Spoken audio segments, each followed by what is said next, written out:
Viewer discretion is advised. Good evening, everyone, and welcome to the New to Wrestling podcast After Dark. Today there's going to be some interludes, some discussions, some things. We're going to talk about the life of Pat Patterson based off of the documentary that we watched, which was My Way, The Life and Legacy of Pat Patterson on Peacock. However, we want to start the episode by discussing some more modern day accusations that are presented against Pat Patterson, though he has since passed in 2020.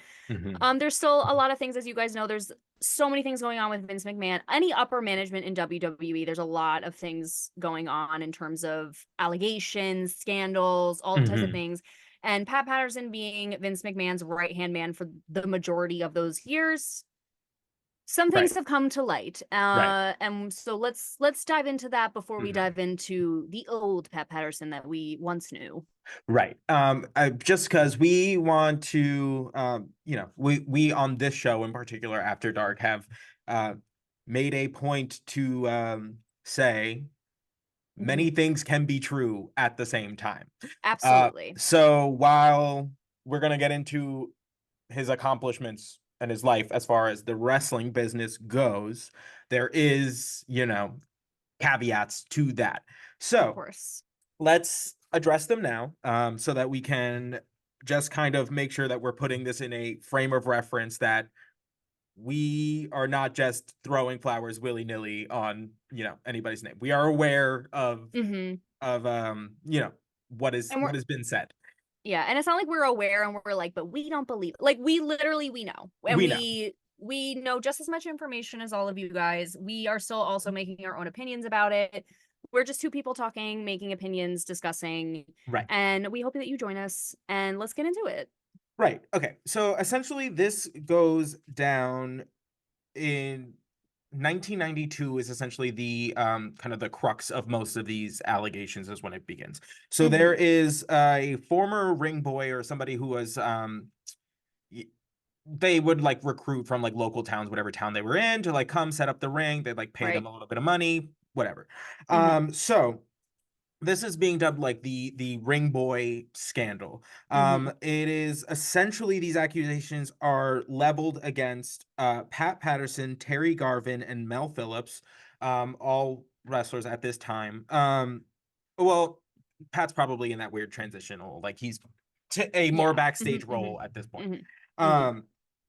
So essentially what is being leveled against these people is that they would use their position as wrestlers or like authority figures, whatever, to make advances towards these ring boys, some of which were underage. So Tom Cole is really the first one to speak up on it. And he ends up actually settling a lawsuit with the WWF, like outside of court. And then we learned later on that probably due to a lot of the stressors of a lot of this, he did not lead a very happy life. So he unfortunately committed suicide not that long ago, apparently, from what I've gathered. But he is quoted as saying that Pat Patterson would be speaking to you and he would like look at your crotch and lick his lips, make sexual gestures, as well as like put his hand on your ass and squeeze you, and like, so just a general abuse of power is what we're going for here. So Terry, Mel, and Pat Patterson all leave the company during this time period. It is also coupled with the steroid trials in 1993, which is really essentially like a just a 1-2 punch to the WWF like brand. It really suffered in this time period because of all of this negative publicity. Again, as you should if you're allowing bad things to happen. Correct. So, so there's the Tom Cole situation and the ring boy like scandals. There's also various other kind of people who have come forth since with their own stories. Tom Hankins, who's like a former like wrestler jobber, essentially, from one of the local territories, said he asked Pat Patterson essentially like how he could like progress in the business. Pat Patterson essentially said like there's no way unless, and then invites him to his room. Essentially, he turns down that advance, and then the next time that they are back in the territory that Tom Hankins is from, Pat Patterson kicks him out of the dressing room, essentially just putting the kibosh on his career. So yeah, so essentially, like, we just want to preface all of this with just being like, while we are going to talk about his contributions in the wrestling world and kind of the very real hardships of being a essentially openly gay wrestler in a time where being openly gay period is not a thing. So we're going to talk about that, and we're going to highlight his contributions, because at the end of the day, wrestling is changed forever because of this person. So while we have to just frame it in this reference that lots of things can be true at the same time, that while he was contributing great things, it is also quite possible that he was partaking in very dubious behavior. Absolutely. We take these things very seriously, but we do want Absolutely. to go into, just from an educational standpoint, the contributions of Pat Patterson. We hope that everyone who has been affected by this is okay and is recovering, and whatever the truth is, let it be free. I mean, but we can't, like you said, we can't deny that there are certain contributions that Pat Patterson made, especially in the gay community for wrestling. So that's what we're gonna talk about. Cool. Okay. All right. Okay. So We from love you here, we're all. going to talk about the documentary on Peacock, My Way. Yes. All right. Okay. So Pat Patterson was in the business for essentially 60 years, which is insane. From the rip, they let you know that, which is it's just a crazy long time to honestly be doing anything. He started wrestling in 1957/1958, and he said, I didn't know where I was going to go, but nothing was going to stop me. They talk about his early childhood. So he was born and raised in Montreal. And he was born under the name Pierre Clermont. So big Frenchies, I'm assuming, like, Well, because yeah, I Montreal know is is just big speaks French French. Canada. Yeah, big French Canada. Um, and he had an insanely large family. This Yeah. actually shocked me. Like, so he was one of 9 children.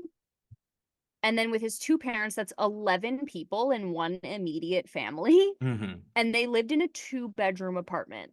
Right. Which is just Crazy. It was really just like how, a 2-room apartment, the way he and that's what described he it, said. but He was still. like, there's no bathroom.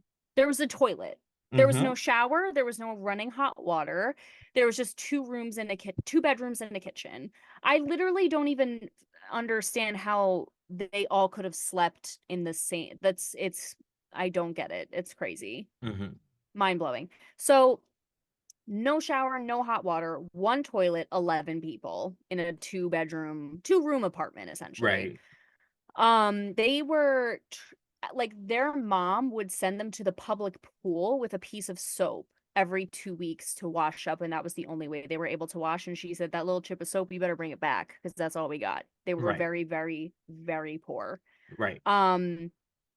When he was growing up, he was an altar boy. Also, he was an altar boy basically every single day, and he was like being in front of people and feeling like I was a part of something, and involved in the proceedings, gave me that feeling of like, oh, I want to be in front of people as a career. Like, I want to entertain people. Like, it gave me that buzz. The itch. The itch. And he talks about how there was wrestling kind of in his area, but he didn't know anything about it or what it was. And then this is so crazy to me, and like, what marketing genius this is. And really a sign of the times. A sign of the times, for sure. But also, okay, so basically his mother bought a loaf of bread and they gave her wrestling tickets with the loaf of bread. Right. I'm just saying that would work on me. No, I love bread. absolutely. Are you kidding That would me? work on me I'm buying this bread immediately. anyway. Like, And tickets come with it. I'll go. no, Whatever. I'll eat my bread in the second row. What do you right. mean? 100%. 100%. So I was like, that's genius marketing. Everyone's eating bread. Get the tickets out there, get the word out there. But he went to the wrestling match. He said he had to walk 5 or 6 miles. But once he saw it, he was absolutely in love and he never missed a match. And he said, I had no money to get in, but I never missed a show. And so what he would do is he noticed that wrestlers, like the professional wrestlers, were like loading in from the parking lot and like carrying their bags in. And so he saw Killer Kowalski and walked Who, up to fun him. fact, train Triple H. But continue. Crazy. I was like, I know the name is familiar. Yeah, they JR mentions it a lot. He's a big wrestler, trained Triple H. Wow, love that. So he sees Killer Kowalski, walks up and he was like, and he barely speaks English. And he was like, I carry your bag. And Killer Kowalski's like, okay, fine, whatever. And like throws in the bag and he like just walks in with him. And Right. he's like, and that's how I would get in. He goes, I also used to get in. He goes, this is how badly I wanted to watch wrestling. I got a job as the concession kid who would like walk around selling hot dogs and french fries and la la la. And his boss would like be like, I don't understand, like you're not selling any hot dogs. And he'd be like, they're not buying, whatever. He goes, I was just sitting and watching the You're right. matches. Totally. Honestly, I love that. that I is eat that up. so funny. So funny. I love that. But then this also was like so funny to me. He's like, I was still in school and there was this kid in school whose father was a promoter. So I was like, that's my in, and I befriended him. That's Fully. psychotic. I just want to point out to Pat Patterson's a Capricorn, and that is 100% something a Capricorn would do. 100p something a Capricorn would do. Like, I see your friendship as an advantage to me and a way to make, like, push myself forward. Like, let's be friends. And their friendship isn't necessarily inauthentic. It's just like there's a means to an end. Like, right. Beneficial on all fronts. Mm-hmm. But Pat, I guess, says to this kid is like, there's a place where we can train and wrestle, and like harangues this kid into wrestling, like, you know, all for weeks and weeks and weeks. And they have a trainer and they get really good. And so Pat then goes to the promoter, that kid's father, and is like, hey, so your son and I have been training in wrestling for all this time. Like, you should book us. And the dad is like, he flips out. He's like, what? You little bastard. Like, don't you dare bring my son to the ring. Like, blah, blah, blah. And Pat's like, just give us a chance. Just give us a chance. And the dad says, like, I'll think about it. And he goes, and next thing I know, we're booked in a little town outside Montreal. And the guy says, goddamn kid, you did pretty good after his first match. And he goes, and after that, I was booked everywhere. Which is crazy. Yeah. Which is beyond. Like, did one match and then suddenly he's like, yep, he's the one. Get out there. So that wild. Is bonkers. So he quits school and he just starts wrestling full time. He's making like $5 or $7 a match, which, oh, by the way, hold on. I looked up the conversion for this, like what $5 was in the year that he was doing it. So $5 in 1957 when he was wrestling was $55.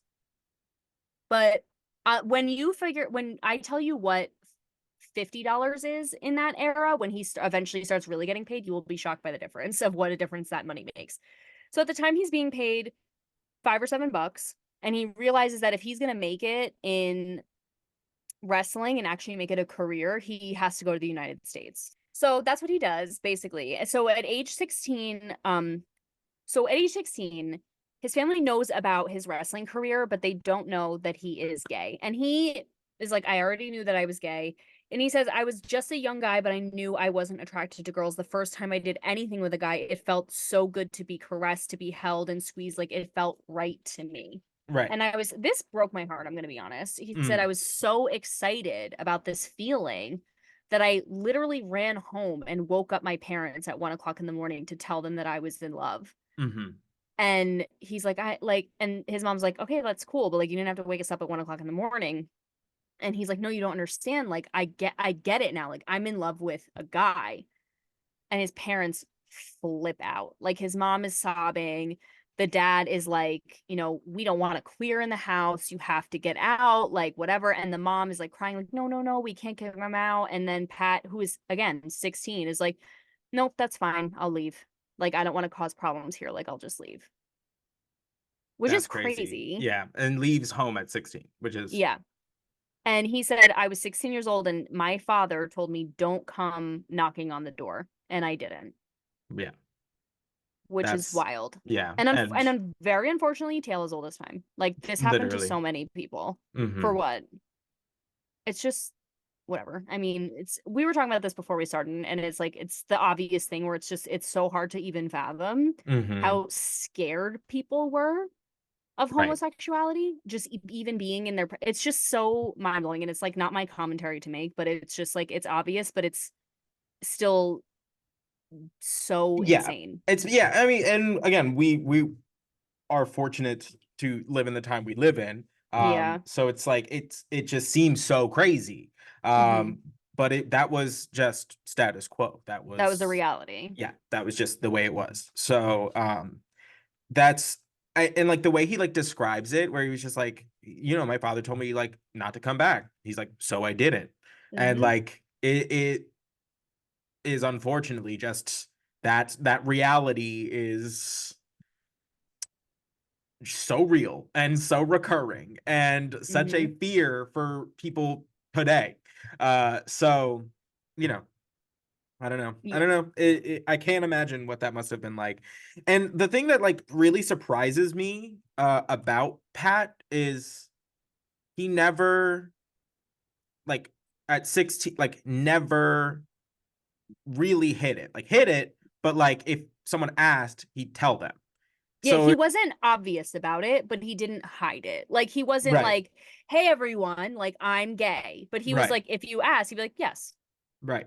And like the time period he lived in to be doing this is crazy because I'm telling you, I've read other books about people living in the same time period who were just like absolutely like persecuted. Like Uh, and like it baffles my brain. So I don't know. yeah. I mean, yeah. I mean, we could talk about that all day. It's just insane. But uh Pat, so he leaves at 16. He finds a suitcase in the garbage. He fills it with his worldly possessions. His sister gives him $20 and he goes to Boston on a bus. Um, he goes to Boston knowing barely any English, with barely any money, but this is like throughout the whole documentary, he's like, but I was having fun. No, like complete language barrier, no money, no idea what he's gonna do. And he's like, but it was so fun. I was doing what I loved. Like I was really just like living in the experience that I loved. Hmm. So he ends up getting a wrestling gig and he gets $50 for his first match. And he's like, oh my God, this is a lot of money, which in the equation, what it would equate to today is $557 Heard, yeah. versus what he was getting paid, which was $55. Right. Like that's the difference it makes, like literally hundreds of dollars, Right, right, right. which is crazy. Mhm. That's a lot of money. Because when he said, and I It's got literally paid 50 100 and times uh, uh, like so stupid. So it's stupid. crazy. So that's thrilling. And, Mhm. he goes, but I realized I wasn't going to make it in the US as Pierre Clermont. Like, could you imagine, like, at Madison Square Garden, they're like, and entering the ring is Pierre, which honestly I kind of could, but Yeah, yeah, yeah. Back he then though, goes, if you were like if you had like a foreign sounding name, like you were always going to be like the the foreign foreigner guy. heel. Yeah. Yes. Okay, okay, And he okay. wanted That to makes sense. Pat wanted to be a heel, but he wanted to be a heel for his personality, not just his name and like that he That's was true. like a French speaking guy, you know? Yeah, that's a good point. So he goes, I always love the first name Pat, which I find so funny. Um, love the first name Pat. He goes, and then what I did is I opened up the dictionary to the proper names or the proper nouns section, and I just was like, whatever the first thing I see is going to be my last name. And he looked at Patterson. What are Right. the chances of that? Pat Patterson. Right. We Because I love an used to joke, alliteration. love, and when I used to joke, like when I first heard of Pat Patterson, I'd be like, his parents, why would they do that to this boy? They But he didn't. chose this. He Yeah. also legally changed his name at one point. I think it was in like 2008. He like or Hmm. four maybe. He like legitimately legally changed his name to Pat Patterson. Um But so when he goes to, in the documentary, that you go to what his house used to be, which has been completely like redone, gentrified, like whatever, and it's like a beautiful brand new building, and he's like, it looks beautiful now, but when I lived here it was an absolute dump full of drug addicts, alcoholics, and Right. people, and he goes, and people in debt, which really aired me out. He goes, but we had so much fun because he was, I guess, just living with a bunch of young wrestlers like his own Mm-hmm. age, and he was just like thriving. Their apartment was $10 a month, or A week. yes, a week. Okay, I was gonna say, was it 10? Yes, $10 a week. And he goes, and English was hard, which we know this. Mm-hmm. But I picked it up here and there, and I was happy. Like I had a lot of fun there. And I will say, this was my like my reminder, like, to take pictures, because all of these photos were amazing. Like Yeah. he had so many photos from when he was young that were Mm-hmm. just like beautiful to see, like him in the Buick, and him, or yeah, him in the Buick, like him in the apartment, like cooking, like just Right. normal like BS things that you like, they're the little pieces that like make a life. And I know like we want to live in the moment and we don't want to be in our phones or whatever, but sometimes, like, because Xavier and I are notorious for never taking pictures together, We're so bad. which is So bad. fine, like, because we're Mm-hmm. just in it, and that's great too. But like, I'm like, oh God, like, I have to at least take more pictures of my friends existing, because I just love them, and I want them Mm-hmm. to live like forever, which that's over dramatic, but whatever. I get it. I get I it. I get it. I was like, God, these pictures are amazing. So in the Boston apartment is also where he met Louis, which Mm-hmm. I will, and I don't know, I don't think I should be the person to point this out, but it is interesting to me in almost a sad way that he rarely ever refers to Louis more than anything than just his dear friend. Yes, but that is also very common of Right. the That's what I'm times. saying. So Yeah. that is It's not just, like that's not like a, I don't think it's like a pointed intentional thing. I think it is a habit of having to hide for so long right. That's that what I it just mean. became a like uh habitual thing. Yeah. That is sad, It's, yes. it's very sad. Like, and again, it's not in like a pitying way. It's just like, that It's just he the had to feel realities of that way. being gay, yeah. Yeah. Yeah. Yeah.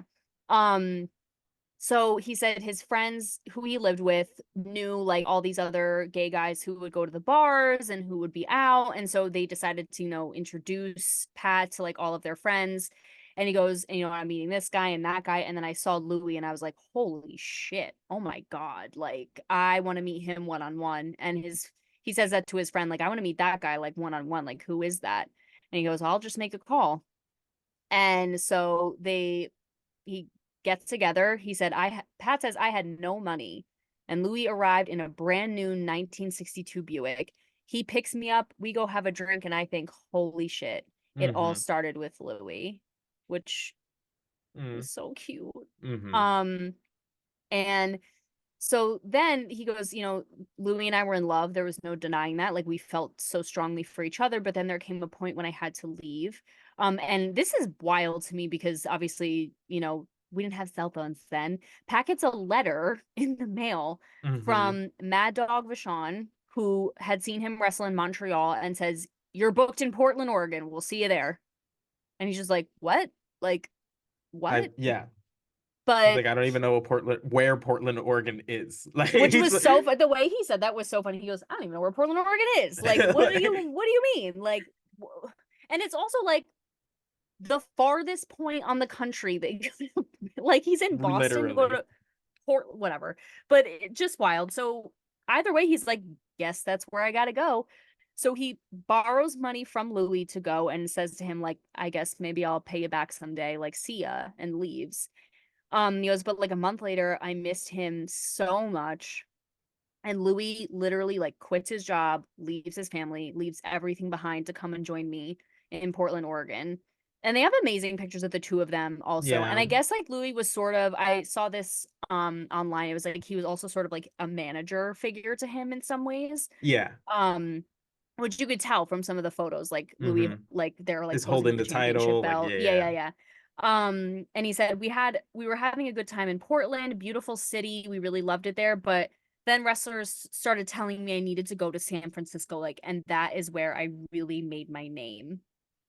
The name Cow Palace is the best name for a venue I've ever heard in my life. Isn't it The though? Cow Palace? Is Are amazing. you for real? First of all, the fact that this is in San Francisco and not like Alameda, Texas, like Right. Literally like the Cow that is what Palace. the Cow Palace. I'm gonna start calling my apartment the Cow Palace because Ch- that is there are some Sugar. heifers in here, girl. Ah, Um screaming. um Screaming, screaming, screaming. my roommate's gonna love that. Uh, but the Cow Palace is phenomenal name. But he literally goes, and I love how reverently it is like honored the Cow Palace because Pat Yes. says if you're the main event at the Cow Palace in San Francisco, you're a star. Right. I love that. Mm-hmm. Um, and so he called, I guess like the booking or the booker at the Cow Palace at the time was a man named Roy Shire. Yeah. And he says, I called Roy Shire to get a starting date. And he says, I've heard some things about you. And Pat's like, okay, yeah, like what? And he goes, well, I heard you're different. And Pat's like, I hope I'm different than anybody else. And he goes, and I know what he's getting at. And this really gives the same energy that we were talking about with Goldust and Jerry, where it's like, no, no, say it. Go ahead. No, yeah, yeah. Go Say it. ahead. Go ahead.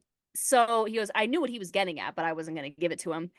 And he goes, you know what I mean? And he goes, I don't. What do you what? And he goes, well, I heard you're a queer. And Pat just goes, yes. And Roy goes, you dumb shit. You admit it?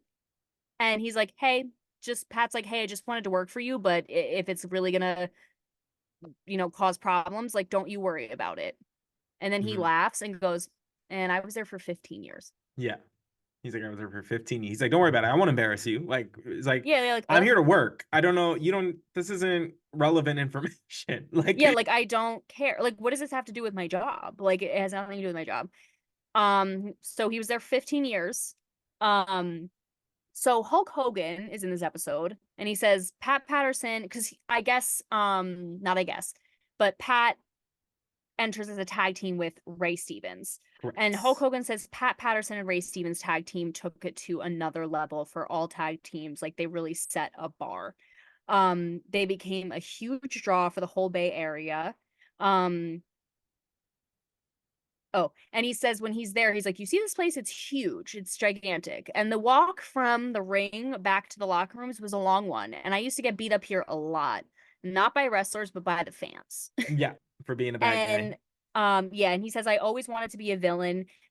I love this quote. He says, if the heel is good, the match is good. If it takes a bad guy to make a good guy. I was going to say, I also really like that quote because I it's love true that. in all storytelling. Right. In all All storytelling. storytelling. Because the There villain is, is what they overcome. It's what makes the hero. That is it so takes a bad guy to make a good guy. true. I love that. I love that. I love that. And to And understand that on like a storytelling like piece is absolutely. so ahead of his game. Yep. So ahead. So And I even feel like this is relatable to even like when we talked about Yokozuna, like how so many people saw him as like such an amazing heel. Like Undertaker was like, I want to work with that guy. Like we will have amazing matches. And like even the villain versus the anti-hero, like that. But I don't know. I just to me, it's an all-encompassing statement that can be, like you said, applied to literally any type of storytelling whatsoever. Plays, like movies, books, wrestling, any art form you could apply this to, and it's true. yeah. Love. So Roman Reigns tells a story. He goes, Pat, and High Chief Peter Maivia were working at the Cow Palace, and Pat beat the shit out of Peter Maivia. And Pat says he was bleeding like a pig. Like I beat the crap out of him. Also, bleeding like a pig is always crazy. Like a stuck pig. Yeah, just wild. But Roman Reigns goes, I don't know if you guys know this, but the Bay Area is known to have a very large Polynesian community, like very large. And so basically what happens is Pat is like about to like leave the ring and he's like sees all these Samoans like in the front rows. He goes, and they're like, Afa and Sika, like Sika. big dudes, like 12 Mhm. gigantic, and they're gonna kill me. They're looking daggers at me, they're gonna kill me. And I'm so nervous. And so basically what Peter Maivia does is he like jumps after him like after Pat, and is like, no, let Did me you at him. Like, I'm gonna take it. What? Sika is Roman's dad? Yes. Okay, just making sure. Yes. Um, and he like jumps after him and is like, oh no, like let me at him, like la la la. So basically he almost like by using their fight, Right. like Saved kind of him. shields him as they leave, Right. sort of, which is so smart. And like he's like, I literally thought I was gonna die, like Pat. He's like, I literally thought I was gonna die. And when I got into the back, I collapsed on the floor and I was like, thank God we made it. But he swears that High Chief Peter Maivia saved his life. Yeah. Which I believe. So then we get some words from Gene Okerlund, and he says, I love anytime Gene Okerlund says anything, to be honest. But he says, You're how not could a wrong. guy stay fresh in the same place for 15 years? It's unheard of. But he would reinvent himself like all the time. Mm-hmm. So he was a heel. He was an amazing heel for a long time. Then he turns babyface. And he just continues his journey, and he says, after a while it started to bother me that no one in my family could share my fame. When my father said don't come knocking at this door, I didn't, and I have made it so far. It's been so long, and I just feel like bothered by the fact that they're not involved. And so what he does, he invites his parents to fly to San Francisco. They do. He goes to pick them at the airport, and his mom starts crying, and she says, like, I've never sat in a Cadillac, because they've Right. never owned a car. Never owned a car. And he goes, and I take them to the Cow Palace. I get them seats. Louis is taking care of them. And they'd never seen me wrestle. They'd never seen me wrestle at this point. And when he comes out and he's got the title belt and everyone's all over him and they're screaming, they love him so much. He's like, my parents were shocked. They were crying. They were proud. It was like just this huge moment. I really finally gained their acceptance. And he Mm-hmm. goes, and when my father went home, he was singing a different tune. He was like, you got to look at what your brother's doing over there at the Cow Palace, girl. Like, Right. cutting it up. Like, you know. Mm-hmm. So And like what then, a like I don't just like to make something of yourself and to still be like something's missing. That's yeah, tough. very, very, yes. And very big of him. And honestly, very self aware to be like, Yes. because that it would make complete sense to hold that grudge, in my opinion. I'm all Correct. about like if you never talk to people who were shitty to you ever again, that's your business. It's not. I'm Right. sorry, I'm probably wrong, but I'm always like if you don't feel like it making amends would be good for you, then don't do it. Like I don't really care. Yeah, I agree. So the fact that he could acknowledge that he felt it was important to him to Share help that. Yeah. share that, help them understand like what he was doing, like even just to have a little glimmer of like understanding Mm-hmm. and know he needed that for himself is huge. Right. I agree. Huge. Because again, he didn't have to do that. He didn't have to do No. any of that. Mm-mm. So then we talked to Gerald Briscoe, I think who's more commonly known as Jerry Briscoe. Yeah. He becomes one of the Stooges later on, which I Yes. haven't met them in our other No. timeline yet, but No. You got a little bit. got a little bit. But he said Pat was never open about his homosexuality, but it was no secret. There was always rumors. But Pat was such a great performer and a great person. You didn't care what his personal life was. Pat had so much respect. You like didn't want to, say anything or do anything to offend him because he had that level of respect from his peers. Right. Um, and it was funny. I guess one night at the Cow Palace, some guys in the front row called Stevens the F word. Mm-hmm. And he walked over, Pat says he walked over and whispered to me, if only they knew. Because I Right. guess Pat's like, because also the ref was gay and so was the ring announcer. Could you Right. imagine if they knew? And he like cracks up. Mm-hmm. Mm-hmm. Mm-hmm. So then I guess like there's all this, Pat's talking about like locker room talk, how like all the guys would be talking about like, oh, I was with this broad last night. I was with two broads last night. Like this is what we got into. And he goes, and I couldn't share that. Like Mm-hmm. I just felt like I couldn't. And he goes, and it's not that I was hiding. I just couldn't be me. Right. And And that is a very thing. There is always a feeling of like, not, I don't wanna be like always, but there is a feeling of like you are other when you're in a like space like that, of course. where you just feel like, oh, like I can't contribute to this conversation, so like you just like, and that brings on like a just kind of like an onus of like shame, or like Mm, you just like you become very aware of that distance and your differences, like mm, especially, you know, in contexts where you're very much so outnumbered. um it's just something that like people don't think about, and the reality is like, oh, like um you come out, or you know, people know about you, and there's always like there is an immediate like distance that's put between you and like mm, your peers in that regard, because mm, you're no longer viewed as the same. Like it just mm, doesn't. I don't know. Real or imagined, it is a reality of being queer. Um, mm, is that there is a disconnect from your peers, when you realize, you know, what you are, uh and realize you don't relate, like you cannot, like you, mm, it just doesn't compute in your brain. right. And so you a lot of times that is internalized as like oh, like it's I am the issue.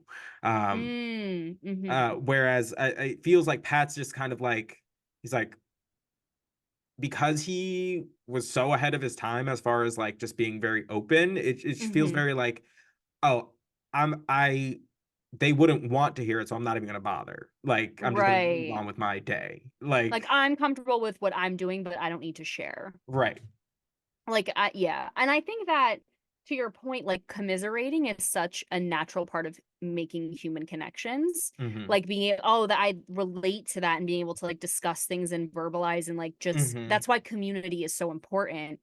And like the fact that you can't even like commiserate on that level, like of course you're going to feel like you're not having those conversations that connect you to people and you don't Mm-hmm. feel comfortable to do that anyway because you don't know how it's going to be received. So you're kind of in this like weird, like you said, like this outlier position where it's like I don't know how to like and Break I don't in. want to. Right. Right, right. Like I don't think what I'm doing is wrong, but I also don't want to like oust myself even more, so I'm just going to like coast.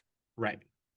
So then we talked to Hillbilly Jim, which love to see Hillbilly Jim. He But looks so different, but mm-hmm. like not in a bad way. Like he just looks like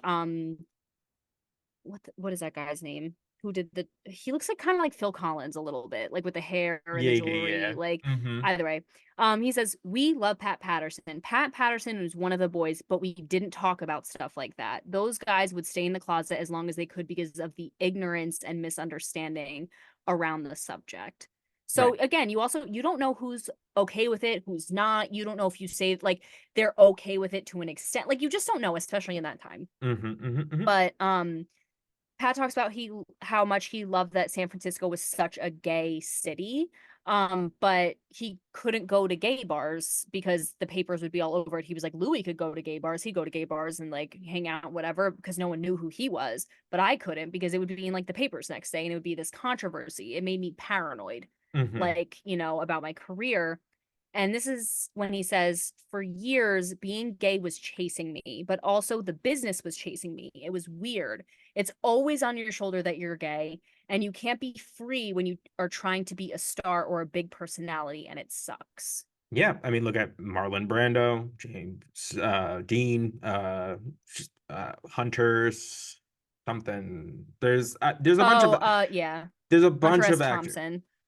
like a bunch of like writers, James Baldwin. Like there's a bunch of people, especially like in and around the time you this is happening, that like, you know, if you want a career, a very public career, like you can't be that. So Yeah. you have to hide it, you have to lie, you have to do whatever you have to do, or you're not going to have a career in the chosen profession you want. And that's a very shitty reality to be in. Yeah, because as if that's not hard enough. Like both things separately Right. are hard enough. And Mm-hmm. that's when he was like, he kind of did like this motion, and I was Yeah. like, that is like the body language is so Yeah. correct. Where it's like Mm-hmm. fusing those two like chaotic entities, like trying to be gay and not trying to be, but being gay in a world that isn't accepting of it, and then also trying to be a star when it's so hard to like break through in that type of business. And then that happening at the same time is Right. insane for one person to feel in one body. That's Mm-hmm. beyond. Um, so that's crazy. Also, tiny interlude. When I was looking up things about Pat Patterson, we also learned that at the time he was also being kind of tracked by the FBI. This is so crazy. So basically, like after Lavender Scare, which is like the government's intense fear, it kind of went hand in hand with the Red Scare, like fear of communism. Mm-hmm. The Lavender Scare was like a very intense and acute fear of homosexuality, like infiltrating all aspects of life, like the gay agenda, like all that kind of Stems bullshit. from this. Yes. Yes. So basically they were trying, the FBI was working on trying to get any known homosexuals who weren't American citizens deported. Correct. So because Pat was from Canada, they basically were following him, I think it was for like 10 years, to try and get him deported. And so we were talking about this, how it's like when he said being gay was chasing me, they were not kidding. Like he was not Yeah. kidding. It's like the FBI is literally chasing me for being gay, and like my identity is being Right. tested, like all of this stuff. But it is, there was one point where he actually was served deportation orders and he just didn't do it. And then he was naturalized, I think, in like 2002 or 2004. But literally the government was trying to like out him and deport him for being gay, which is crazy. Um, but either way, at 38 years old, after his illustrious career at the Cow Palace, he decides to try and break through in a different territory, because at the time it was still territories. And he goes to New York to see how he's going to do over the New York territories. So he meets Vince Sr., and Vince Sr.'s like, you're going to make money. You're going to be a main eventer. You're going to be a star. Don't worry about it. It's going to be gravy, whatever. And Pat's like, that's great. And I really appreciate you having me here. But there's something I have to tell you about myself. And Vince goes, I already know everything and I don't give a shit. I'm in. Right. Love. Mm-hmm. Love. I love And the because even if Vince Senior and Junior, the only thing they see about you is money, in this case, that's fine. Because it's like, I don't care what you do as long as you're out there wrestling. I don't care what right. you do in your private life. Like, Right. do whatever. I know. He's I like, know. I'm I was I'm gonna say in. I just love that response, and I love also like to just the thing is like I watched this documentary and had so many like great things to say about his personality, and then found out that everything else. And I'm like, ah. But it's I just like know. to openly admit that to every employer along the way Mm-hmm. is shocking. Is absolutely shocking.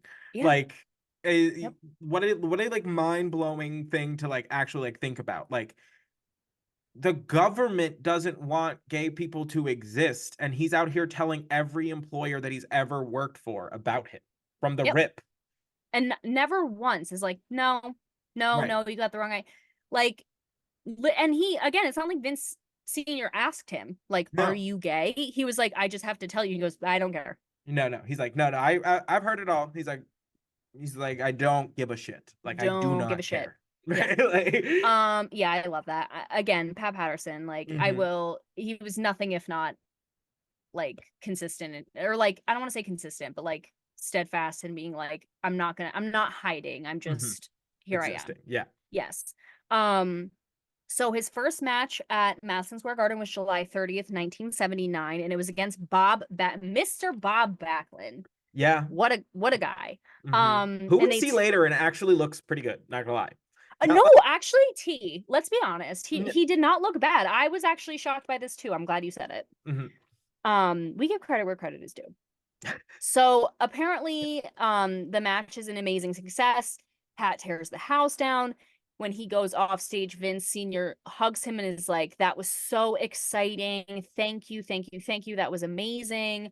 And Vince Jr., Mr. Vince McMahon, says Pat, he met Pat when he came to wrestle for his father, and he was an extraordinary performer. He could make any wrestler look like $1 million. Bob Backlund says he's the only person to have ever wrestled a champion in Madison Square Garden 4 times in a row. You have to be really interesting to make that match something people want to come back for over and over and over again. Yeah, And that's it's crazy, true. especially because he never wins. Mm-hmm. It's the same result all 4 times. So to advertise what is essentially the same match in the same venue over and over and over again, you have to be so good at what you do. You have to, each match has to stand on its own, has to be varied enough that you don't compare the two. They has to you have to raise the bar every time in case the person that is seeing it this time also saw the last one. Like Mm-hmm. that is a in wrestling, so hard to do. So hard to do. They very, very rarely put on the same match over and over and over again like that. Yeah, really crazy. Um, so then, because he's so successful in the ring, he becomes the very first Intercontinental Champion a few months later. Jerry Briscoe says he set the bar for how the Intercontinental Champion should perform. You had to be the guy that put in the time. You had to be the guy that had the best match of the night. You had to work.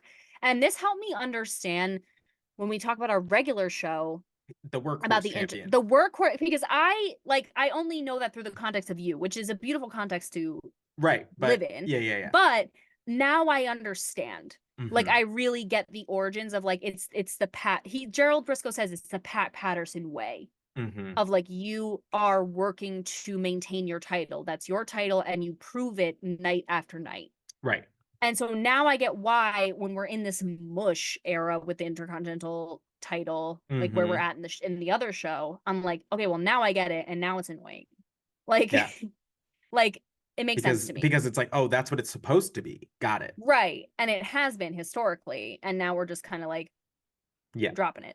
But on April 21st, 1981, he has a no holds barred, one of the very first no holds barred matches against Sergeant Slaughter, which, again, I said this last week for Yokozuna's episode, one of the best names ever. Sergeant Sergeant Slaughter is Slaughter is great. crazy. I love Is that. I love it amazing. so much. So good. And Gene Okerlund says it was kind of the genesis of hardcore street fights, because there was blood, there was gore, there was, like, who's gonna make it, who's gonna be Mm-hmm. standing at the end. Like, there was no ref.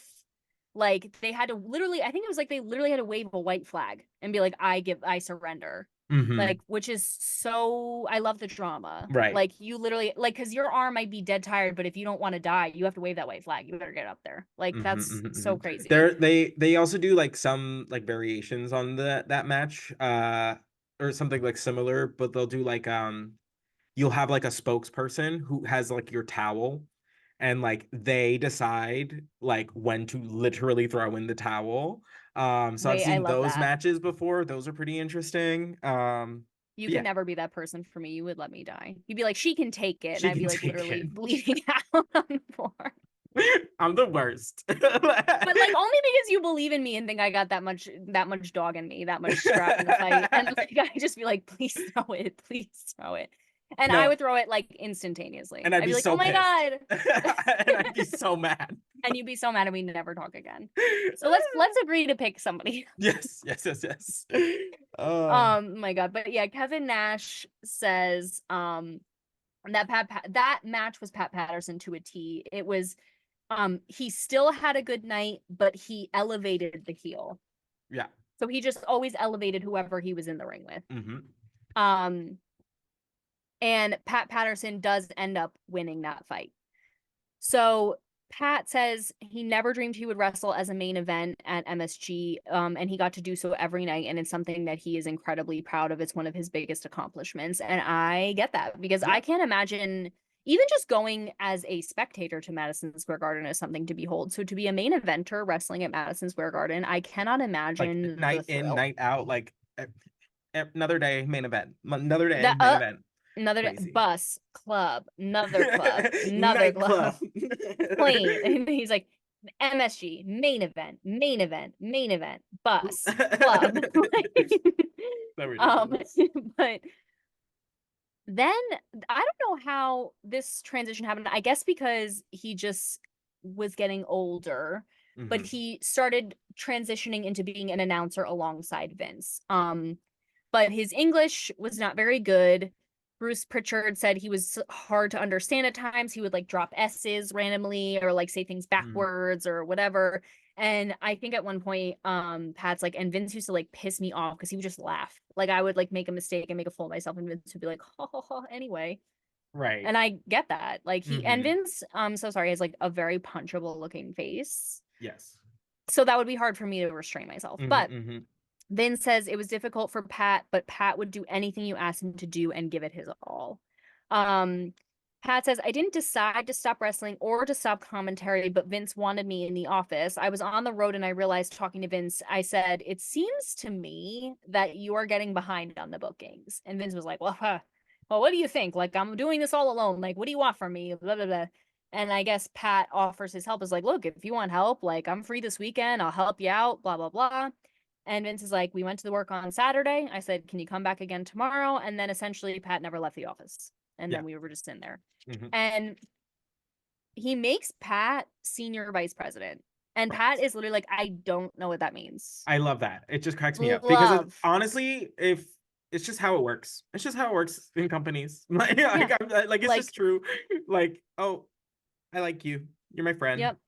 Yep. That's You're all it is. senior vice president. We're Pat, we're all out here writing resumes like a bunch of chumps. I swear to God. Listen, put me It's all down as a who you reference, know, baby. baby. It's who you know. Like, Just so all of you know, you can put down either one of us as an email reference, even if we've never met you, and we will yeah, send you we'll the back most you up. glowing recommendation, just so you Yeah, know. absolutely. I've got it on Open. deck. I got mad practice doing them too. Yeah, like I don't want to give out my personal phone number, but if you want to use our email address or like whatever, like I gotcha, gotcha. we'll send you one. Mm-hmm. So Shawn Michaels says it was him and Vince, they wrote the shows. Like they were the masterminds behind Mm-hmm. all of the storylines.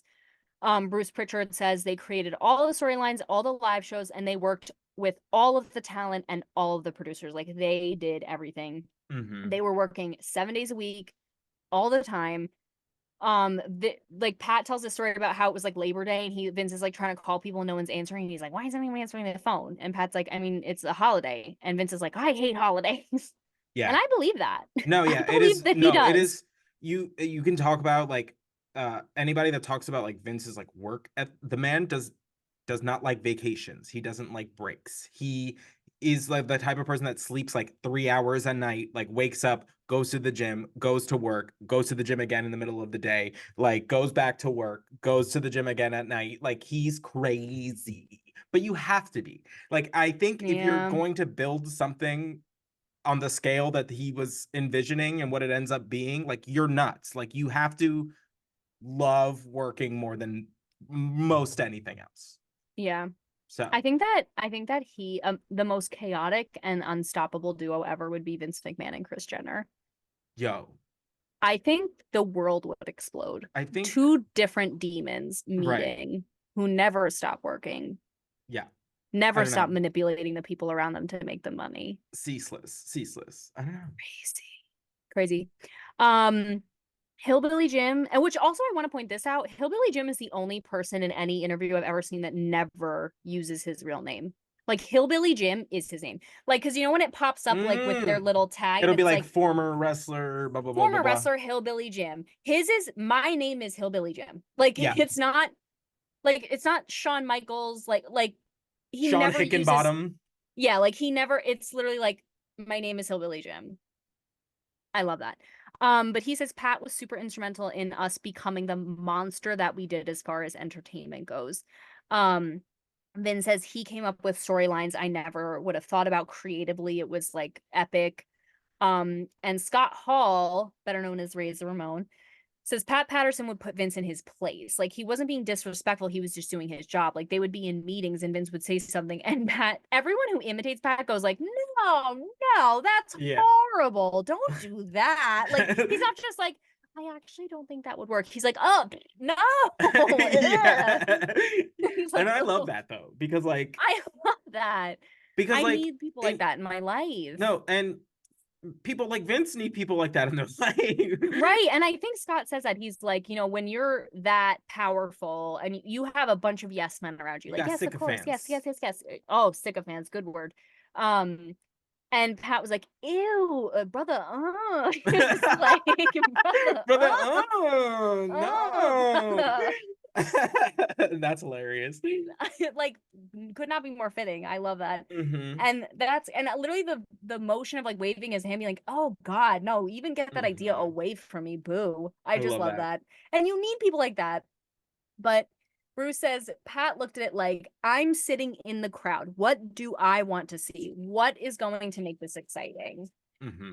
And I will say, even the little clips of just they have like little interludes of Pat, in the time that they shot the documentary and Mm-hmm. just going to wrestling matches. And I really feel like, I mean, it's no debate. He loved wrestling so much. He was like, if I go hide in the crowd and watch something, even though he was involved in the storyline, he's like, I'm like goosebumps He crying. used to go out and watch he would go out for the first, like, the opening of every show. Like, he wanted to feel like what it is like to be an audience member, like seeing the show for the first time. And I feel like that connection is important to Very much so. maintain. Like, Very much even when so. you're in upper management, like, it's important to like Well, still yeah. be I in the mean, like, who are room. you making the product for? Like, who is this Right. for? Like, there has to be a reason. Like, you can't just like throw content out into the world for no reason. Like, there has to be like, oh, who am I making this for? Like, It's so true. mhm. So obviously we know this, but Pat came up with the idea for the Royal Rumble. I mean, Yes. genius. Hmm. So it was My based favorite. I will I know, forever and be indebted to Pat Patterson for the Royal Rumble. I I live for that shit. I the live for it. drama really is so crazy. Hmm. It really is so crazy. I so it was based off the Battle Royale, which is like 20 people start at the same time. Hmm. And I'm sure all of you guys know what the Royal Rumble is, but basically it's the same amount of people. They just enter at 2-minute increments. So it starts with 2 people, It's and then 30 every people. two, oh, 30 people. My bad. That's why you're here. So 30 people, but no, one person enters every 2 minutes, Correct. which is adds some real chaos. And it's just great because you never know who's coming in. It could be anybody. 30 Hmm. people is a lot of variables. Like, it's Yes. And they great. always, and it's become like a tradition for there to be surprise entrance. Like, it is, Thank there is God. always like a certain number of spots that are just like either for like past people, debuting people. Like, they make it a point um to build in surprises in the show. Love. So Yeah, I can't wait to watch the Royal Rumble again. this Like, next one's gonna be good. I really can't wait because now I just feel like I have a better grasp You just on have so much more things. context. Yeah. So much more context, like the storylines, the who, the whats, the whys. So that'll be thrilling. But Vince doesn't think it's gonna work. When Pat presents him the idea, he's like, "That's not gonna work." And Pat Mhm. goes, "It's gonna work." Like, Yeah. literally, just like that. He goes, "It's gonna work." Right. And they pitched the idea to Dick Ebersol, who's a TV producer. And Vince literally goes, "Yeah, tell him your stupid idea." And Pat's like, "First of all, it's not stupid." True. Um, Like a real queen. Anyway. Real queen. um, Sorry. First of all, Not don't stupid. make me get to the second of all. Right. Don't make me 100%. get to the second, let alone the third. Um, but So good. but obviously it goes over very well. Dick Ebersol is extremely hype. He's like, "Let's do it. Sounds awesome. Hmm. Run it." Jerry Briscoe says everybody had their doubts, and then we had the first one, and of course Pat was in charge putting it together, and he had worked on it for months. It was his baby. Like, Hmm. which they also had that crazy book. That book, which seems like hieroglyphics, like Right. It is type like of shit. when they were talking about like them booking the match, he's like, they were literally using a book, which is nuts. And But someone still has the book, uh-huh. which is crazy. And it's not even a calendar. It's like cubes with names and events, and they like cross-reference. I have no idea. It was Hmm. beyond It was the me. It was ramblings of Mad Men for sure. the ramblings of Matt. Only the two of them could ever decipher it. The codex. It's Right. crazy. 100%. So January 24th, 1988 is the very first Royal Rumble. It is the highest cable network number in history at the time. Right. Crazy. And everyone's like, everybody loves the Royal Rumble. It's Everybody. amazing. It's Everybody. it's the best. He's And like, the boys love it, the fans love it, like everybody loves the Royal I Rumble. can imagine being a wrestler and absolutely loving that. That seems like a good freaking time to Well, me. it's because it's so out of the ordinary of like your day-to-day like matches. Mm-hmm. It's complex in nature, which just makes it more interesting. And you're actively like providing like shock value to fans like as it's happening. So like it Mm-hmm. just is fun. Like the whole thing is just fun. And it now has become such a tradition. It is like it is the start to WrestleMania season every year. Like Yep. it is The like the welcome to the beginning road of to the most WrestleMania. exciting time of the wrestling calendar is the Royal Rumble to WrestleMania. Work. So I have a it, question for yeah, you. This is just an opinion. sure. So well, first of all, whoever wins the Royal Rumble, they get a title shot, or that's just circumstantial? Now it becomes they get a title shot. There have been a few exceptions to that where the title itself has been on the line. Um, Oh. yes. So Ooh, that's yes. exciting. So yeah, there have been a few circumstances where that's been the case, but typically the winner of that gets to be the main event at WrestleMania is the Oh, okay. So that was going to be my question was how prestigious is it to win the Royal Rumble? oh, it's huge. It's huge, right? It is huge. It becomes one of those like accolades that like gets mentioned with your name like when they start like listing all the cool shit you did. Oh, like the They'll, winner of the 2023 Royal they'll Rumble, be like the Cody okay. Rhodes, the winner of the like two-time Royal Rumble winner. Like Shawn Michaels is a two-time Royal Rumble winner. Like it's just like a feather in your cap, you know. Work. Okay. Because it's not, first of all, like it's not a easy match generally. One, because they are Right. typically men 30 people, 2 minutes apart, it's an hour long. The match itself is an Mm, hour long. right, right, right, right, right. So if you are in those like early numbers, you're really earning that one. You're earning your check that night. Yeah, like Stone Cold, the one that we watched so Right, far was Stone Cold in the Royal Rumble, and he was right. in there for 45 minutes, which is And in crazy. like 2 years prior in 90, no, whatever, 95, Sean went bell to bell, started from the beginning and finished. That So, guy. um, so yeah, so we should, yeah, we'll talk. We'll talk. Okay.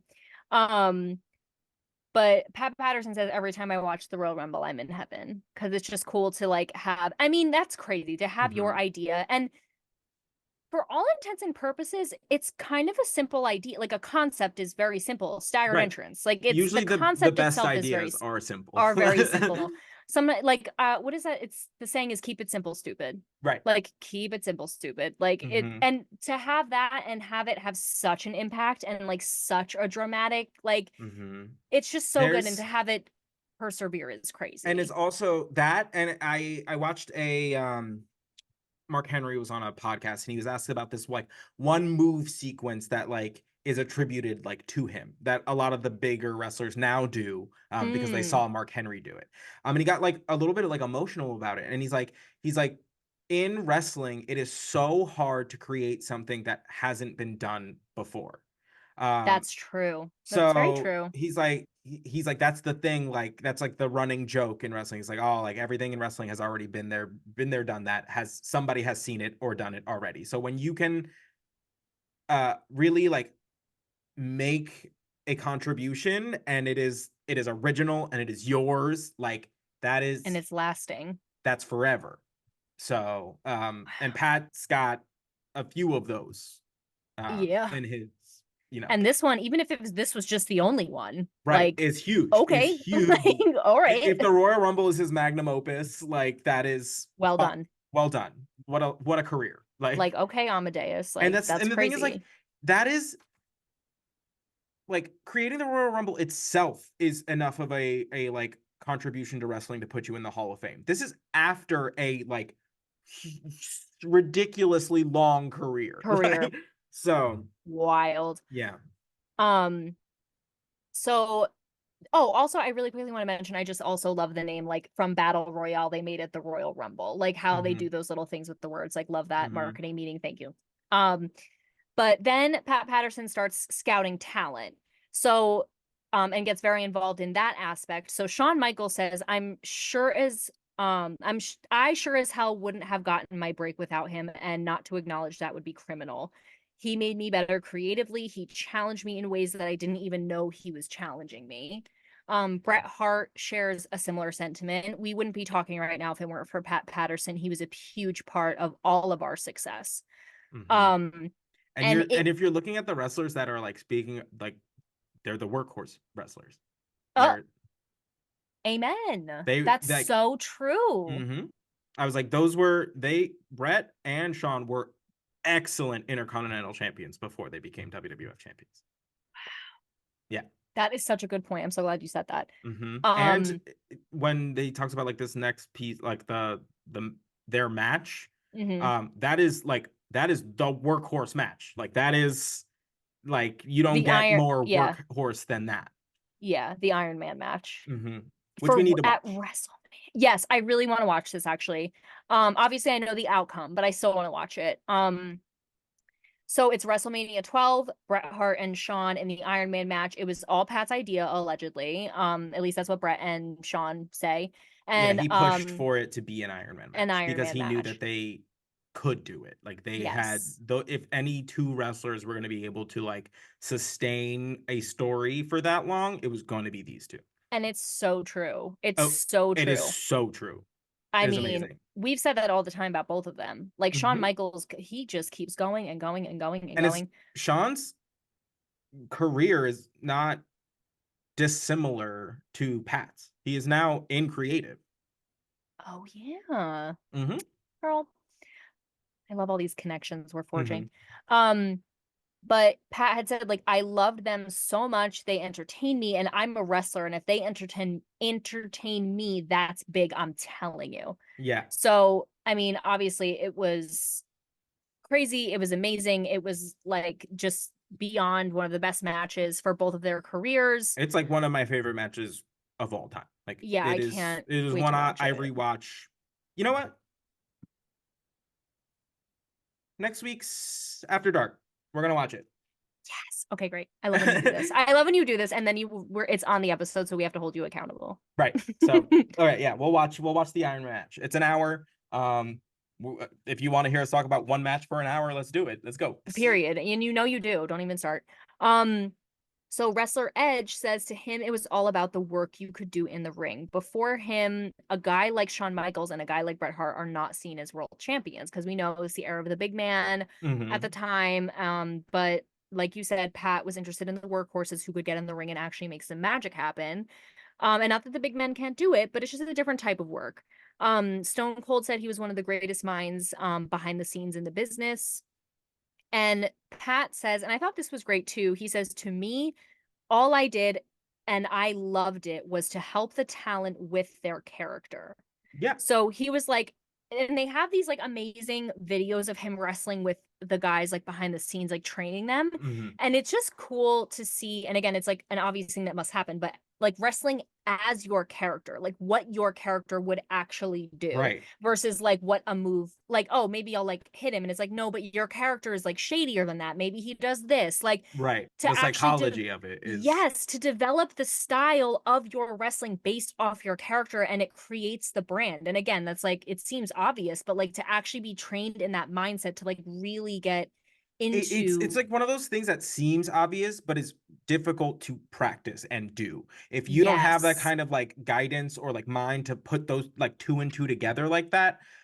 It's not an easy thing to just like do, you know what I mean? right. Like if you don't have a like, and this is the same in like any show, if you don't have like a base understanding of who this person is that you're trying to portray, you are going to go out there and you're going to get out there, and when it's time for that person to portray what they need to portray, you're going to have Hmm. nothing. You're going to have Right. nothing because you put no thought into it.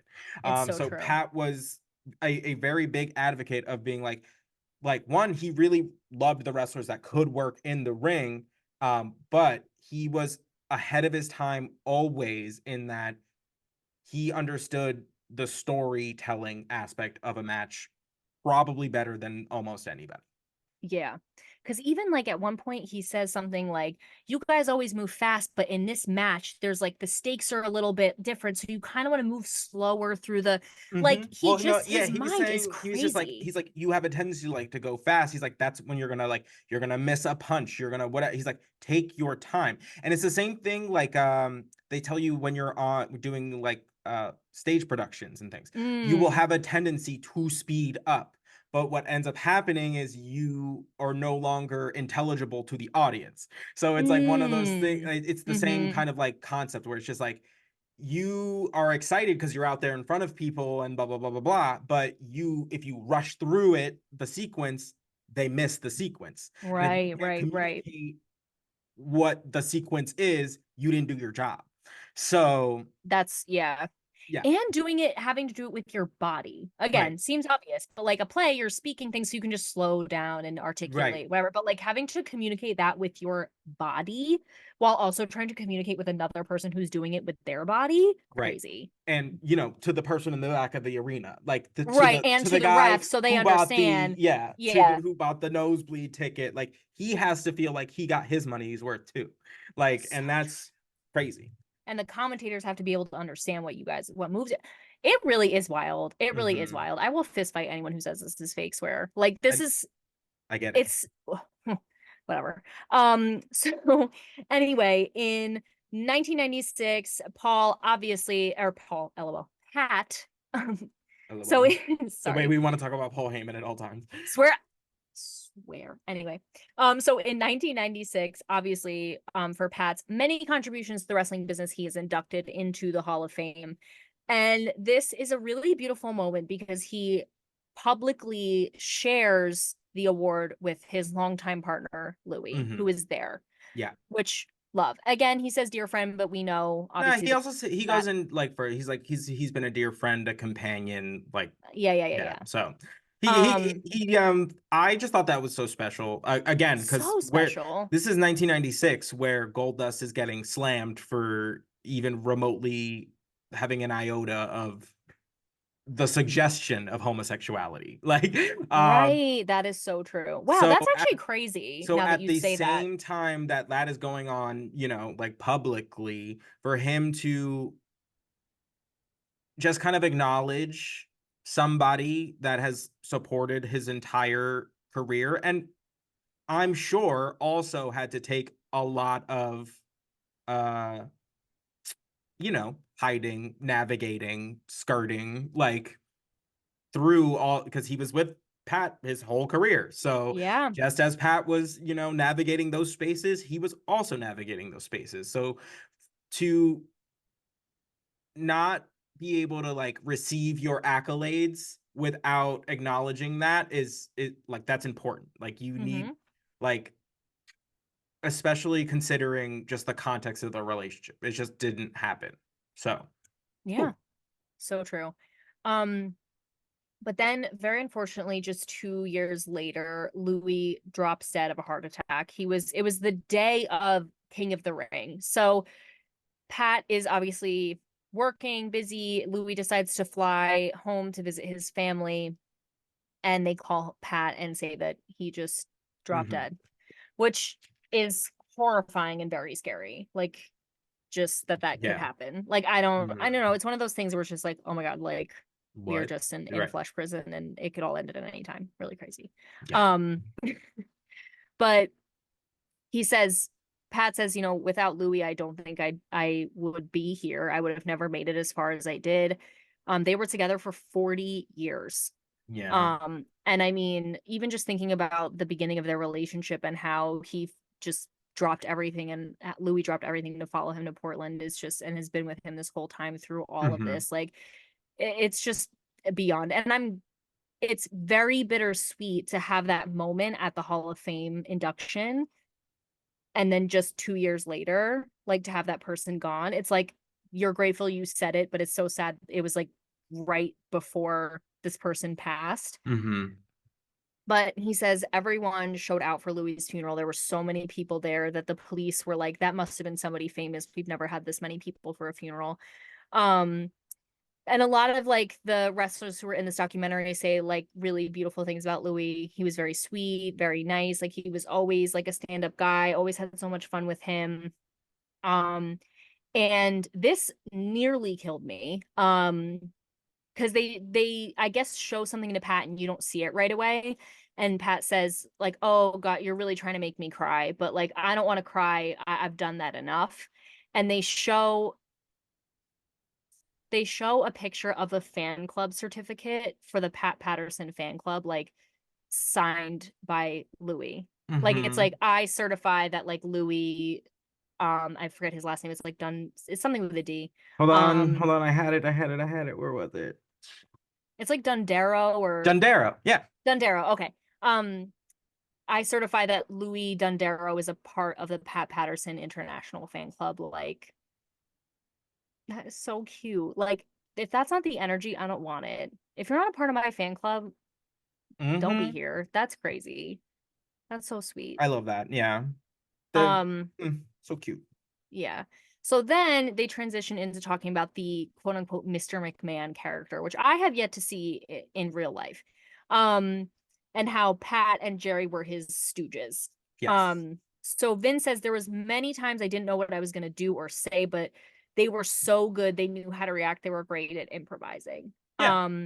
Honestly, it was just a ridiculously silly time period. Like it just felt very improv, like it's very improv. backstage segments. It's very like just like slapstick comedy, very that sort of thing. Yeah.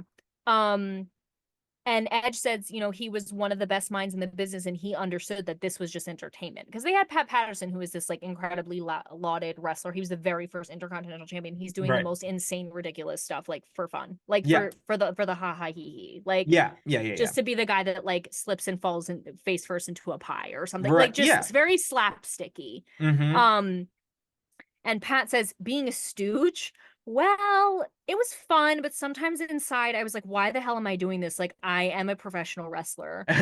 But it worked. Like, Right. it worked. And they have this like moment where like Pat like dumps champagne all over Jerry, and then like it's like he smashes the champagne bottle over his head, pins him, and like runs away. Yes, that is with the inception of the hardcore championship. The we'll get into it, but the one of the stipulations of that is that the hardcore championship was on the line 24/7. Anybody Work. if Okay, I you love got that. you got, and Ooh, I that's love you that. saw Pat Patterson getting Jerry. Like, so yeah, Okay, yeah. kind of obsessed with that idea. Mm-hmm. Um, so then after a while of doing that, Pat announces his retirement from the business in 2004 after 46 years in the business. He says, I was really burnt out. There were new guys coming in with new opinions, and I was happy he did that, meaning Vince, and that I just didn't fit in anymore. And the way he says it though, and I really have to take a page out of this book where he's like, and I didn't fit in anymore. Like where it's just like it's actually okay to outgrow things and not feel like Bad about it. Like it's right fine. and Like like I try and continue to wedge yourself in. He was right. like, he literally goes, I was happy he did it because I didn't fit in anymore. And now I had like the ability to leave Right. because of that. Like I had the space to leave because could feel I didn't mesh here anymore. Right. Like it wasn't Um, just gonna be me and Vince like with a pencil. Like and the there's book, other yeah. people, it's a bigger corporation, it's a whole thing now. He's like, I don't need to be there. Like I don't have to like do this. So Yes. And he says he was sad just because thinking it was like, it was the thing he liked the most and he didn't know what he was going to do now. And they asked him if he wanted to be in the Legends house, which I know nothing about so this. the Legends House was a reality show that came about with the inception of the WWE network. It was like one of their like premiere like shows to try and like get people to like watch. So it is essentially like Big Brother, but just with like wrestlers, I guess. That's crazy. Yeah. But Um, they had like the most random assortment of people. They're not that I didn't love it. It was like yeah. Gene Okerlund, Hillbilly Jim. Like it Roddy was, Piper. yeah, Yeah, it yeah, was yeah. like a random assortment of people. But That is really funny. I was like, is this a reality show? And I decided not to look it up because I wanted you to explain it to me. Yeah, But it's a reality show. It was like one of the first like original shows that they put on the network when they came out with the WWE network. that is so funny. Mm-hmm. And Pat's like, I did not want to do that. He goes, Yeah. but Vince McMahon really knows how to con people. Yeah. Famous last words. No, Um, honestly. but Jimmy Hart says, we had a great time at the Legends house. We spent 13 weeks together, and that is a long time to spend with somebody Yeah. living in the same place. Gene Okerlund said, because they were both older at that point. I'm not Yeah, sure yeah, how yeah. old they were, but Gene Okerlund wasn't a young a Spring spry young chicken. hen, Yeah, yes, yeah, at yeah. the time. But he said, I would not have made it through without Pat. This guy, he loved life. He was always happy. This was also great too. I hope they say this about me someday. He enjoyed the people around him, otherwise they weren't around him. Same. Same, honestly. Amen.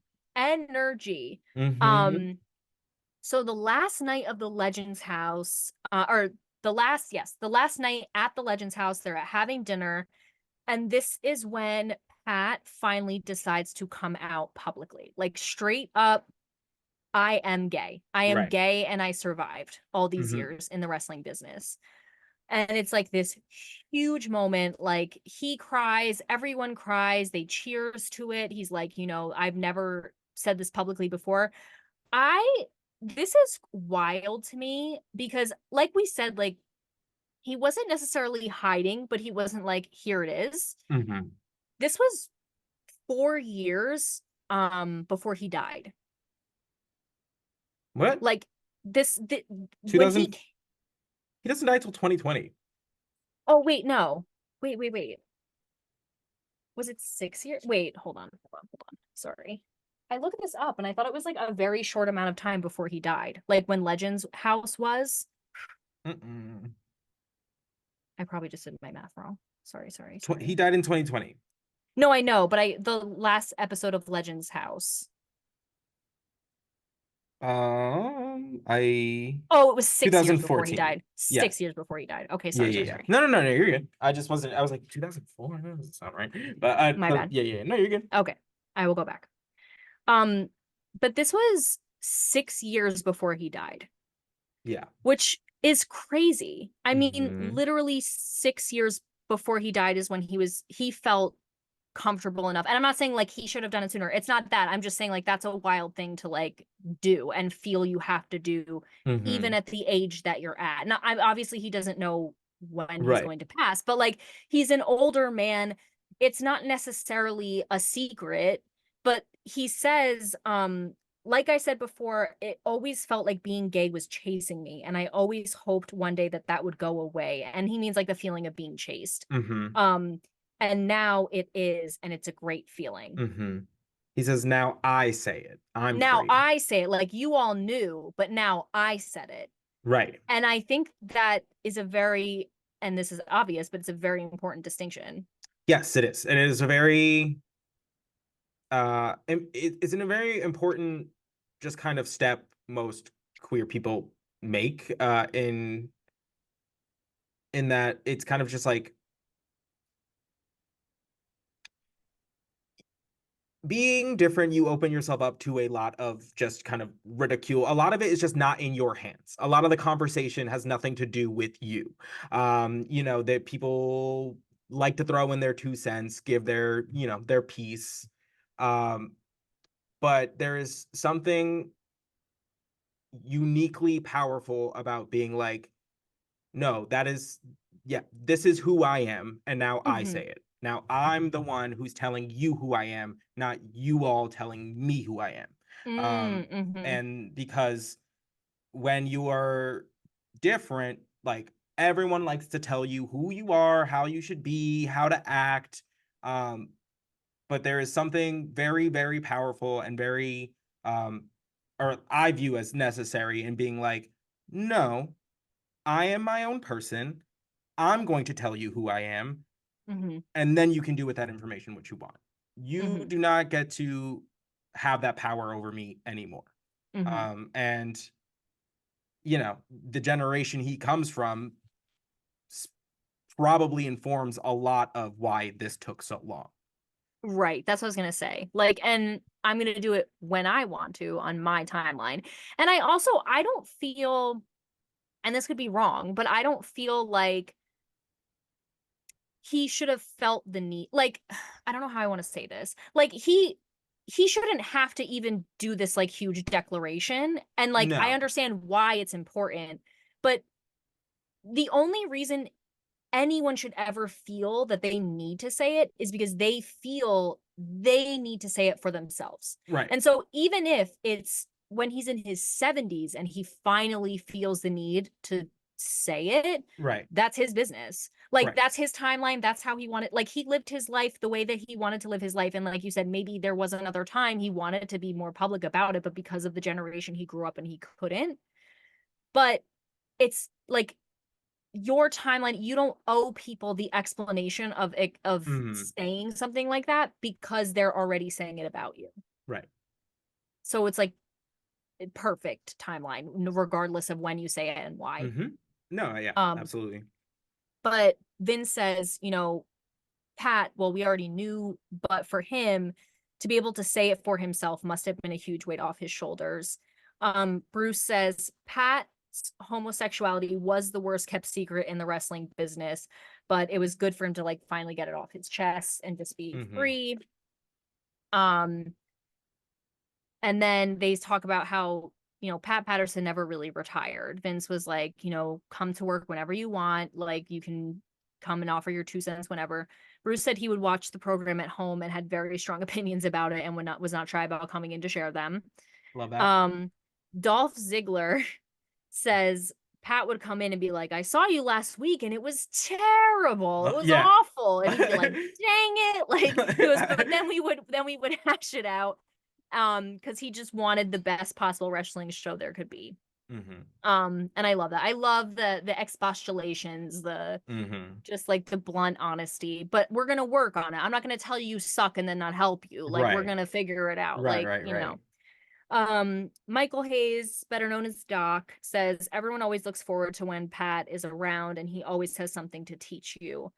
Um, Pat says, I love this business. It's a beautiful business to be in. And then a bunch of the wrestlers say, you could just always tell he just loves it. He's enjoying himself. He's having a great time. He is happy to be there. And that's when Pat talks about how he goes into the crowd before shows to feel the energy. And he says, I just love wrestling fans. I can't thank them enough. They love what I love, and I love them all. Yeah. And then on December 2nd, 2020, Pat passes away at the age of 79. Bruce Pritchard says, for the business, there's a huge hole because there's nobody like Pat Patterson, and there never will be.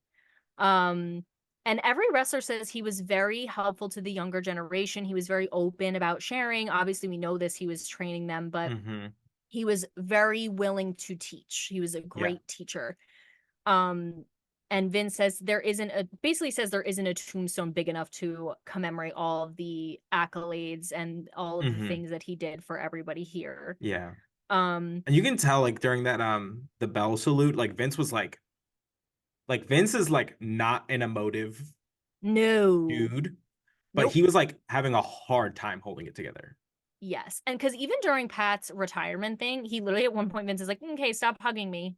Like, Yeah. sir, Not calm not down. not a feeler, He's not he doesn't have not a time. feelings person. Yeah. The devil is at his heels. He doesn't have Right. time.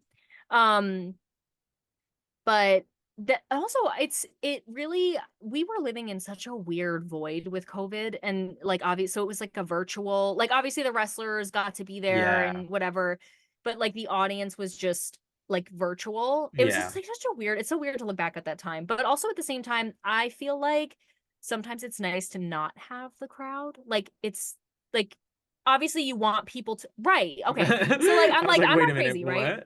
what? Like In a like wrestling show, you want to not have a no, no, crowd? no, no. Obviously, I want the crowd. Obviously, I want the crowd. I'm saying, like, for a memorial, it's like, yes, we Oh, can tape it and it can be live and whatever, but sometimes you just want to be with your people. yeah. So, Yeah, yes, yeah, like, yeah. they're virtual and that's beautiful, whatever, but sometimes you just want to, like, be with your people. So, I'm not saying, like, it would have been better or worse either way. I'm just saying, like, I kind of like, it was a weird hellscape we lived in where like we were doing like virtual reality and like obviously we did what we needed to get through so the wrestling business continued to move forward. But also like whatever, that's a whole other conversation for a whole other day. But it's just weird. It's just a weird was thing. weird. But Very, very weird time. but Bruce says, you know, he was a genius. Stone Cold said his biggest contribution to the business, along with the great body of work, was all the knowledge that he passed on to all of the superstars who came through those doors, myself included. Shawn Michaels says a couple guys owe their careers to Pat Patterson. I'm one of them. None of it would have been possible if it wasn't for Pat.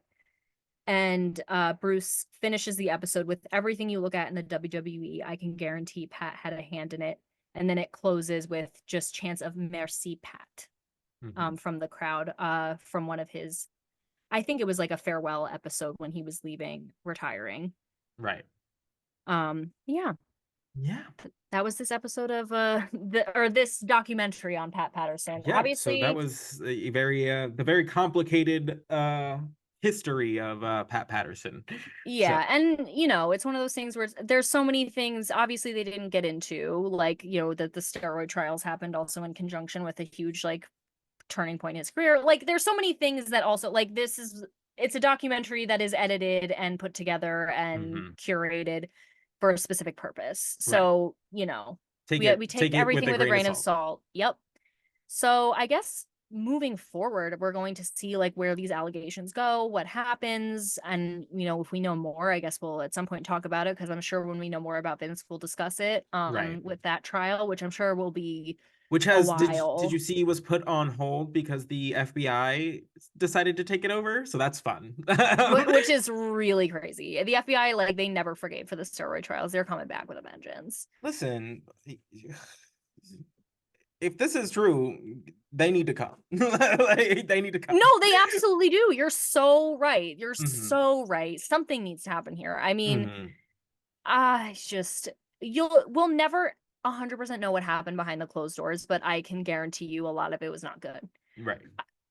I like just too many instances, too many stories, too many lawsuits, too many, and just the circumstances are too unbelievable. Yes.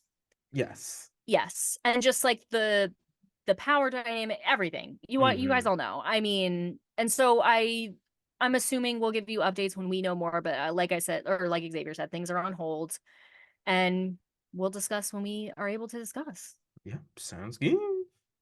But all right, so that has been this episode of the New to Wrestling podcast After Dark.